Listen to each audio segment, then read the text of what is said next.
within. Here we go, but somehow I'm caught in the middle. Is this the end before we've even begun? Hey guys, welcome back to our channel. అందరు ఎలా ఉన్నారు? బాగున్నారా? నేను బాగున్నాను friends. మీరు చూసారు కదా, స్టార్టింగ్ ఒక డిఐవైని నేను ఈ వీడియోలో మీతో షేర్ చేస్తున్నాను. దీనికి కావాల్సిన ఐటమ్స్ అన్నీ కూడా ఈ వీడియోలో షేర్ చేశాను. మీరు కూడా తప్పకుండా ట్రై చేయండి. చాలా బాగుంటుంది ఈ డిఐవై, చాలా ఈజీగా చేసుకోవచ్చు, చాలా తక్కువ ఖర్చు కూడా. ఈ వీడియో కనుక నచ్చినట్టయితే తప్పకుండా లైక్ చేయండి ఫ్రెండ్స్. కొత్తగా ఎవరైనా మన ఛానల్ని చూస్తూ ఉంటే సబ్స్క్రైబ్ చేసుకొని పక్కన ఆల్ అనే ఆప్షన్ని ప్రెస్ చేయడం అస్సలు మర్చిపోవద్దు. ముందుగా నేను ఇక్కడ 2 రింగ్స్ని తీసుకున్నానండి. ఇవి మనం ఎంబ్రాయిడరీ రింగ్స్ ఉంటాయి కదా, ఇది 18 నెంబర్ అండి. మీరు 16 నెంబరు లేదంటే మీకు నచ్చిన చాయిస్ అనమాట. అంటే మీకు ఏ నెంబర్స్ అంటే ఏ సైజ్ అయితే కావాలో మీరు అక్కడ చూసుకుంటే మీకు ఆ సైజ్ అనేది ఉంటుంది. ఇలాంటివి 2 రింగ్స్ తీసుకోండి. అలానే ఇక్కడ నేను ఐస్ క్రీమ్ స్టిక్స్ కూడా తీసుకున్నాను. అలానే ఇక్కడ నేను గ్లూ గన్ని వాడుతున్నాను. మీరు ఫెవిబాండ్ కానీ లేదంటే ఆల్ ఫిక్స్ కానీ ఏదున్నా వాడుకోవచ్చు. నెక్స్ట్ వచ్చేసి ఇక్కడ ఒక కార్డ్బోర్డ్ పీస్ని కూడా తీసుకున్నాను, అంటే కాటన్ బాక్స్ పీస్. లేదు అంటే మీ దగ్గర ఏదైనా వుడ్ మెటీరియల్ ఉంటే అదైనా యూస్ చేసుకోవచ్చు. అలానే ఇక్కడ నేను వుడ్ ప్లాంక్స్ని వాడుతున్నాను. ఇవి వచ్చేసి నేను ఇక్కడ మెన్షన్ చేస్తాను ఎంత సైజ్ వాడాను. అంటే మధ్యలో మనం రింగ్కి మధ్యలో గ్యాప్ అనేది మనం ఎంత కావాలో చూసుకొని ఆ సైజ్ ప్రకారం కట్ చేసుకోవాలి. ఇక్కడ నేను టోటల్గా అయితే ఎన్నైతే పీసెస్ తీసుకున్నానో అది కూడా నేను ఇక్కడ మెన్షన్ చేస్తాను. ఫస్ట్ మనం ఇక్కడ రింగ్స్ని పైన మీకు ఒక నాబ్ లాగా ఉంటుంది కదా, అది రెండింటికి కూడా పైన వచ్చేటట్టు చూసుకోండి. ఇక్కడ మనం అడుగున బేస్ దగ్గర నేను ఎంతైతే గ్యాప్ కావాలని ప్లాంక్స్ని కట్ చేశానో అంత మందం ఈ విధంగా నేను గ్లూ గన్తో స్టిక్ చేస్తున్నాను. ఇక్కడ మనకి స్టార్టింగ్ పాయింట్లో నేను ఇక్కడ అంటే ఇది బేస్ కాబట్టి కొంచెం సెక్యూర్గా ఉండడానికి 2 ప్లాంక్స్ని అయితే ఈ విధంగా స్టిక్ చేశాను.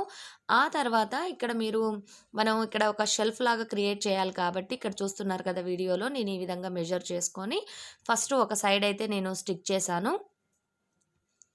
ఈ విధంగా స్టిక్ చేసిన తర్వాత మళ్ళీ మనం ఇక్కడ స్కేల్ కానీ ఏదన్నా కొంచెం అంటే పెద్దగా ఉన్న ఐటెంని తీసుకొని మీరు ఇటు సైడ్ కూడా ఒక విధంగా అంటే చూసారు కదా, ఈ విధంగా మనకి షెల్ఫ్ లాగా రావడానికి మెజర్ చేసుకొని ఇక్కడ స్టిక్ చేసుకోవాలి. ఇంకొక స్టిక్ వచ్చేసి చూసినట్టయితే ఇక్కడ మీకు ఫస్ట్ షెల్ఫ్ అనేది రెడీ అయిపోయింది. ఈ విధంగా నేను వాల్కి హ్యాంగ్ చేసి చూశాను.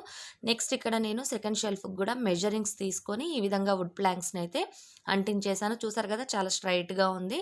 నెక్స్ట్ ఇక్కడ మనం వుడ్ ప్లాంక్స్ని అంటించిన తర్వాత ఇక్కడ పైన ఉన్న ఇక్కడ ఒక రింగ్ ఉంటుంది కదా, అంటే ఒక స్క్రూ లాగా, ఆ స్క్రూని తీసేసాను. అందుకని నేను ఆ స్క్రూ తీసేసాను కాబట్టి ఇక్కడ మనకి ఇంకొక రింగ్ అనేది ఊడిపోతూ ఉంటుంది. అందుకని దాన్ని కూడా నేను ఇక్కడ గ్లూ గన్తో అంటించేశాను. ఎందుకు అనంటే మనకి ఇది కొంచెం ఏదైనా ఐటమ్స్ పెట్టినప్పుడు బరువు ఆపడానికి ఈ విధంగా మనకి 2 కావాలండి. లేదంటే మనకి ఈ వుడ్ రింగ్ అనేది కొంచెం పల్చగా ఉంటుంది కాబట్టి కొంచెం సెక్యూర్గా ఉండదు. అందుకని ఈ విధంగా నేను స్టిక్ చేసేసాను.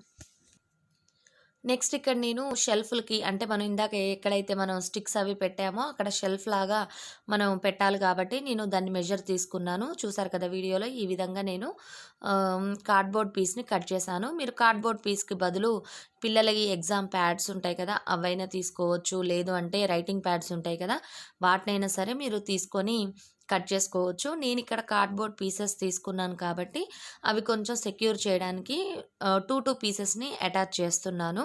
అయితే ఈ 2 పీసెస్ అటాచ్ చేసేటప్పుడు మధ్యలో నేను ఇక్కడ ఐస్ క్రీమ్ స్టిక్స్ని కూడా ఒక కార్డ్బోర్డ్ మీద స్టిక్ చేస్తున్నాను. ఎందుకు అనంటే మనకి కొంచెం బరువు అది పెట్టినప్పుడు బ్యాలెన్స్ ఆగుతుంది. అందుకని చెప్పేసి నేను ఈ విధంగా చూసారు కదా, ఐస్ క్రీమ్ స్టిక్స్ని అన్నిటిని కూడా ఈ విధంగా నేను స్టిక్ చేశాను.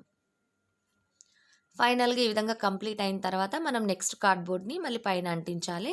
ఈ లోపుగా నేను ఇంకా కొంచెం సెక్యూరిటీ అంటే ఎక్కువ సెక్యూర్గా ఉంటుందని చెప్పేసి నేను ఈ విధంగా మళ్ళీ కొంచెం ఐస్ క్రీమ్ స్టిక్స్ని అయితే అంటించాను. ఎందుకంటే మనం ఏదన్నా గ్లాస్ ఐటమ్స్ కానీ ఏదన్నా కొంచెం బరువుగా ఉన్న పీసెస్ పెట్టినా కూడా బ్యాలెన్స్ ఆగడానికి బాగుంటుంది.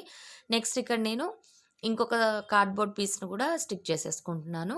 ఈ విధంగా స్టిక్ చేసేటప్పుడు మీరు ఎప్పుడైతే షెల్ఫ్ని ఎక్కడైతే పెట్టాలి అని అనుకుంటున్నారో ఆ వుడ్ ప్లాంక్ దగ్గర మీరు ఒక హోల్ అనేది పెట్టుకోవాల్సి ఉంటుంది ఆ కార్డ్బోర్డ్ పీస్కి.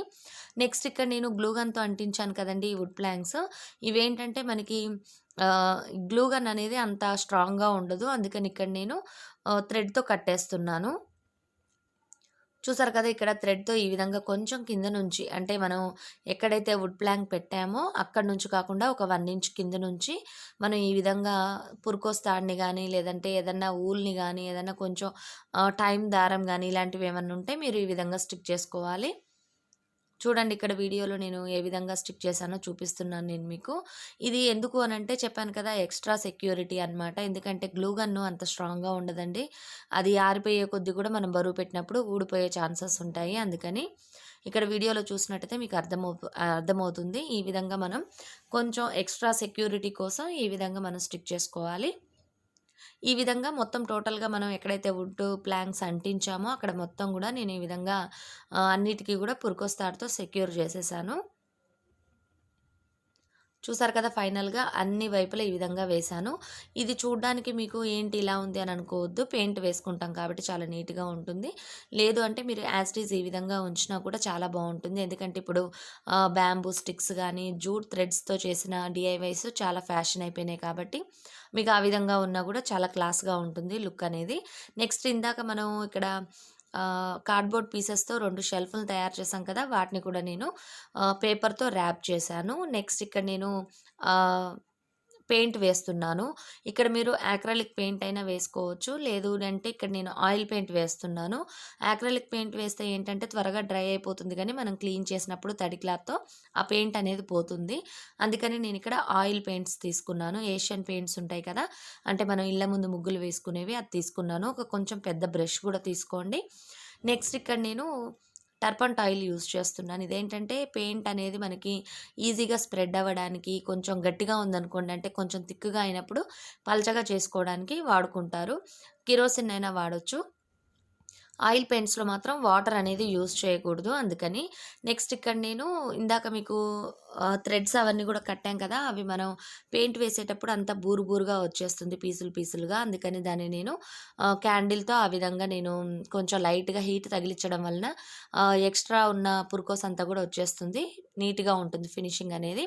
అది మనం పెయింట్ వేసుకోవడానికి ముందుగా చేసిన తర్వాత, ఆ తర్వాత పెయింట్ వేసుకోవాలి. ఇక్కడ మీరు వీడియోలో చూసినట్టయితే ఈ వుడ్ ప్లాంక్స్‌కి కూడా నేను ఇక్కడ పెయింట్ వేశాను. బ్రౌన్ కలర్ వేశాను. మీరు బ్లాక్‌లో రెడ్ కలర్ మిక్స్ చేస్తే మీకు ఈ విధంగా బ్రౌన్ కలర్ అనేది వస్తుంది. ఇవి నేను 2 కోట్స్ అనేది వేశానండి. ఫస్ట్ ఒక కోటింగ్ వేసిన తర్వాత ఆరిపోయినాక మళ్ళీ ఇంకో కోటింగ్ వేసుకోవాలి. నెక్స్ట్ ఇక్కడ నేనేంటంటే ఈ వుడ్ ప్లాంక్స్‌ని పెట్టిన తర్వాత మనం ఇక్కడ గ్లూ గన్‌తో అంటించొచ్చు. కాకపోతే నేను ఇక్కడ థ్రెడ్స్‌తో కట్టేస్తున్నాను. హోల్స్ అనేవి పెట్టానక్కడ. మనం ఈ విధంగా మొత్తం టోటల్‌గా ఈ షెల్ఫ్‌కి 4 సైడ్స్ పైనున్న షెల్ఫ్‌కి 4 సైడ్స్ కూడా నేను ఈ విధంగా టైమ్ దారంతో కట్టేశాను. ఇంతే ఫ్రెండ్స్ చాలా సింపుల్‌గా చేసేసుకోవచ్చు ఈ డీఐవైని. మీరిక్కడ వుడ్‌కి అంటే ఈ వుడ్ రింగ్స్‌కి బదులుగా పిల్లలు హిప్ హాప్ రింగ్స్ ఉంటాయి కదా! అంటే ప్లాస్టిక్‌వి అవైనా కూడా యూజ్ చేసుకోవచ్చు. అవి ఇంకా సెక్యూర్‌గా ఉంటాయి. అంటే ఇంకా కొంచెం స్ట్రాంగ్‌గా ఉంటాయి. చూసారు కదా నేను చేసిన డీఐవై ఎలా ఉంది ఏంటి అన్నది కింద కామెంట్ సెక్షన్‌లో షేర్ చేయడం అస్సలు మర్చిపోవద్దు. తప్పకుండా మీరు కూడా ట్రై చేయండి. చాలా తక్కువ ఖర్చుతో చాలా ఈజీగా చేసుకోవచ్చు. కాకపోతే వీటి మీద హెవీ ఐటెమ్స్ పెట్టకుండా లైట్ వెయిట్ ఐటెమ్స్ పెట్టుకుంటే మనం ఎక్కువ రోజులు వాడుకోవచ్చు. ఇంతే ఫ్రెండ్స్ ఈ వ్లాగ్ మరిన్ని మంచి వీడియోస్‌తో మరిన్ని మంచి డీఐవైస్‌తో వ్లాగ్స్‌తో మీ ముందుంటాను. Bye bye. See you. Have a nice day.